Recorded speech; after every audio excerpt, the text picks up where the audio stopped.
জামাত কখনো আওয়ামী লীগকে আনবে না, জামাতের ঘাড়ে শাওয়ার হয়ে কখনো আওয়ামী লীগ আসবে না। আওয়ামী লীগ আসলে এই বিএনপির মাধ্যমেই আসবে। আওয়ামী লীগের পুনর্বাসন মানেই ভারতের পুনর্বাসন, ভারতের পুনর্বাসন মানেই আওয়ামী লীগের পুনর্বাসন। এই কথাটা মনে রাখতে হবে বাংলাদেশের মানুষকে। আমি খুব স্পষ্টভাবে কথা বললাম, অনেক রিস্ক নিয়ে অনেক দায়িত্ব নিয়ে কথা বললাম, কারণ আমি বাংলাদেশকে ভালোবাসি। আমি পাকিস্তানও হতে চাই না, আমি ভারতও হতে চাই না। এই জন্য আমি স্লোগান দেই, না হই ভারত না হই পাক, বাংলাদেশটাই আমার থাক। আমরা যে টকশোতে যে কথাগুলো বলি, সাধারণত এটা পারসেপশন তৈরি হয় দেশে কি ঘটছে, পত্রিকায় কি লিখছে এগুলোর উপর। তো দেখলাম আজকে বিএনপি নেতা যিনি ভিপি ইব্রাহিম সাহেব, উনি প্রথমে বললেন আমরা এখানে অনুমান ভিত্তিক কথা বলা হয় চাঁদার ব্যাপারে বা অন্যান্য বিষয়ে। এখানে কোনো অনুমান ভিত্তিক কথা হয় না, এখানে তথ্য ভিত্তিক কথা হয়, আর কিছু কথা হয় অভিজ্ঞতা থেকে। তো সুতরাং এই যে চাঁদাবাজি করতে গিয়ে মানুষ মেরে ফেলছে, এটা অনুমান ভিত্তিক হবে কেন? এটা তো প্রত্যক্ষ দেখতে পাচ্ছি, খবর আসতেছে ইত্যাদি ইত্যাদি। একজন এমপি মন্ত্রী কি বলল, এটা তো অনুমান ভিত্তিক না, ওটার রেফারেন্স দিয়েই তো আমরা কথা বলছি। সো ওই যে অন্যায়কে জায়েজ করার জন্য সত্য কথাকে আড়াল করা, যে দল চাঁদাবাজদের কোনো দল নাই, এটা তো আওয়ামী লীগ বলতো, ওই একই কথা। কোনো দল ছাড়া কোনো চাঁদাবাজ নাই, এটা বলা উচিত এখন। বাংলাদেশে কোথাও কোনো চাঁদাবাজি হয়নি, হবেও না দলের ব্যাকিং ছাড়া। তো সুতরাং দলের চাঁদাবাজদের দল আছে, বা চাঁদাবাজরা দলের আশ্রয়ে চাঁদাবাজি করে, এটা জনগণ জানে। জনগণ যতই উল্টাপাল্টা বলেন, জনগণ এগুলো বিশ্বাস করবে না, এতে করে আপনার দলের এবং সরকারের ক্ষতি। আরেকটা কথা বলেছেন যে নেগেটিভ বিষয় নিয়ে আমরা আলোচনা করি। দেশে নেগেটিভ বিষয় ঘটলে পজিটিভ বিষয়ে কথা বলবো কিভাবে? আর পজিটিভ বিষয়ে কথা বলার জন্য তো আপনারা আছেন, নিজের দলের সত্য মিথ্যা বানিয়ে তো অনেক প্রশংসাই করেন।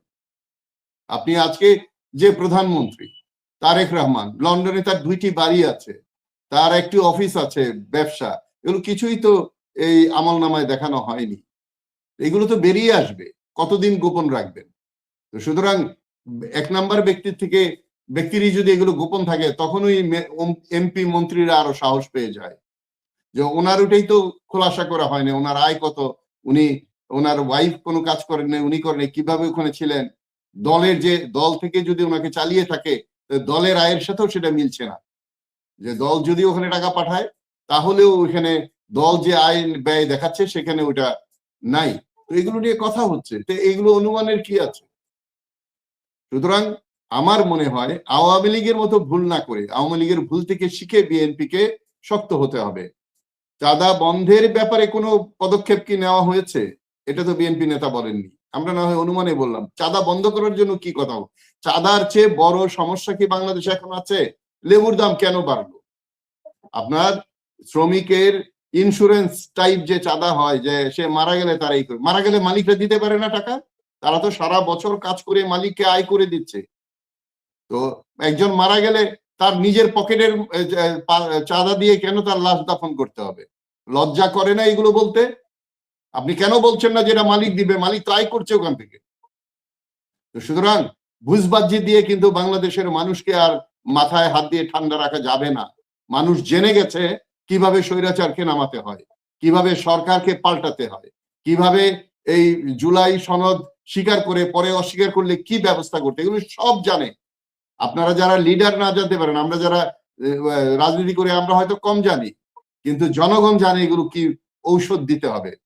চাঁদা বন্ধের ব্যাপারে এখন পর্যন্ত কোনো প্রধানমন্ত্রী থেকে শুরু করে কোনো মন্ত্রী, কোনো এমপি কোনো সুস্পষ্ট বার্তা চাঁদাবাজিকে দেয়নি। মনে হয় তারা বন্ধু মানুষ, চাঁদাবাজির সহযোদ্ধা তারা। চাঁদাবাজের বিরুদ্ধে কোনো কথা সরকার এখনো বলেনি। বিএনপি নেতা ইনিয়ে বিনিয়ে বললেন যে চাঁদাবাজি জায়েজ করে ফেললেন উনি, যে ডেড বডির জন্য চাঁদা লাগবে। আমরা তো ওই চাঁদা নিয়ে কথা বলছি না। এখন শুরুতেই আমরা কেন সমালোচনা করছি? শুরুতেই আপনারা গলত করছেন কেন? আমরা ভোট দিয়েছি, জনগণ ভোট দিয়েছে। জনগণের এবার সবচেয়ে বড় সমস্যা ছিল খুব বেশি চয়েস ছিল না এই নির্বাচনে।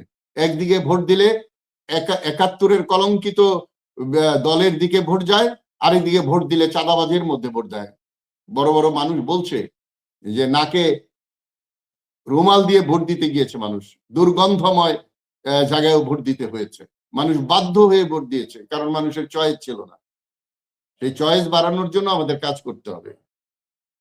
দেখুন, আপনারা বলেন শুরুতেই সমালোচনা করব, বলেন তো বলার সময় যে তিনবারের প্রধানমন্ত্রী, তিনবারের সরকার পরিচালনা করে অভিজ্ঞ দল, আমি তো মনে করি 3 বার না 3.5 বার সরকার চালিয়েছেন আপনারা, তাহলে এত প্রথমেই সমালোচনা করলে আপনাদের এত ভয় কেন? দেখুন, সন্তানকে প্রশ্রয় দিলে সেই ভালো পরিবারের সন্তানটিও নষ্ট হয়ে যায়। আজকে ওএমপি মন্ত্রীকে প্রশ্রয় দেখ, পুরা দেশ নষ্ট হয়ে যাবে চাঁদাবাজের জন্য, তাহলে চাঁদাবাজেরা প্রশ্রয় পাবে।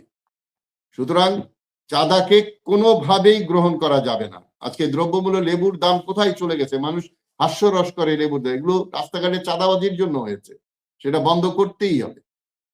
সুতরাং দেখেন, শুধু তাই নয়, আজকে আন্তর্জাতিক মাতৃভাষা বা শহীদ দিবসে যে বিএনপির বাইরের দলগুলোকে যেভাবে নাজেহাল করা হয়েছে, বা বিএনপির থেকে যেমন রুমিন ফারহান তার ফুল টুল ছিঁড়ে উনি দিতেই পারেন না এই ফুল, এটা কি স্বৈরাচারের ইঙ্গিত বহন করে না?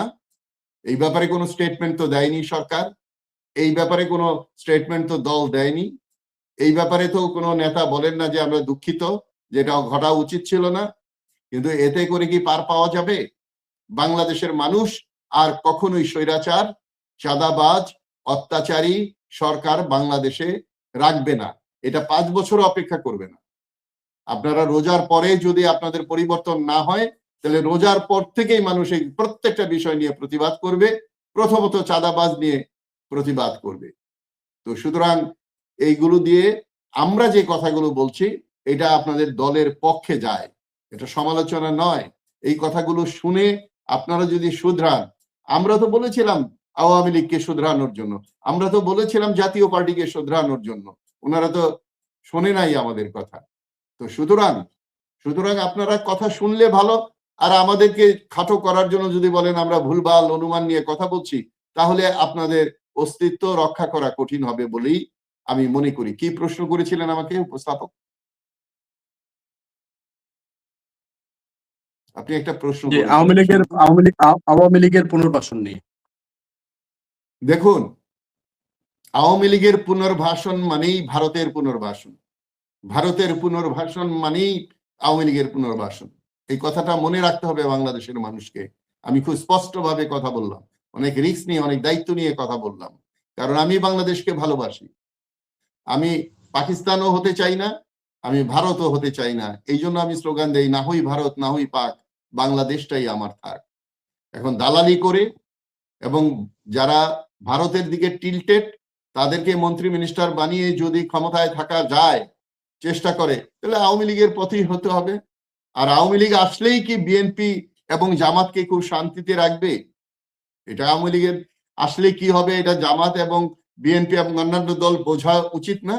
আওয়ামী লীগ তো পরীক্ষিত যে তারা কি ধরনের একটা দেশকে নিজের পিতার দেশ বানিয়ে ফেলেছিল, যেটা বলতো প্রকাশ্যে, যেটা আমার বাবার দেশ।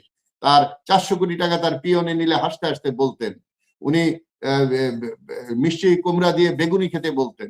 তো ওনাকে যদি আবার আনতে চায়, তাহলে কার লাভ হবে? দেশবাসীর, আওয়ামী বিএনপির, জামাতের, অন্য দলের? কার স্বার্থ রক্ষা হবে? একমাত্র ভারতের।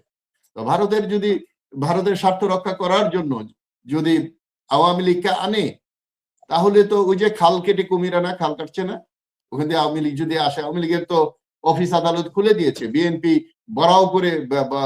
বড়াই করে বলছেন যে আমরা খুলে দিলাম, আপনাদের কোনো চিন্তা নাই, এই নাই। কিন্তু যখন তাদের ঘাড়ে কামড়ে ধরবে, তখন বুঝবে, তখন তো জনগণ আর এই দলকে বাঁচাতে পারবে না। আমি দ্ব্যর্থহীন ভাষায় বলতে চাই যে আওয়ামী লীগ কখনো এই দেশের মঙ্গল করেনি, ভবিষ্যতেও করবে না, এবং ভারতের মঙ্গল করবে। আপনারা যদি ভারতকে চান, তাহলে আওয়ামী লীগকে নিয়ে আসেন, এবং আওয়ামী লীগ আসলে এই বিএনপির মাধ্যমেই আসবে। জামাত কখনো আওয়ামী লীগকে আনবে না, জামাতের ঘাড়ে শাওয়ার হয়ে কখনো আওয়ামী লীগ আসবে না।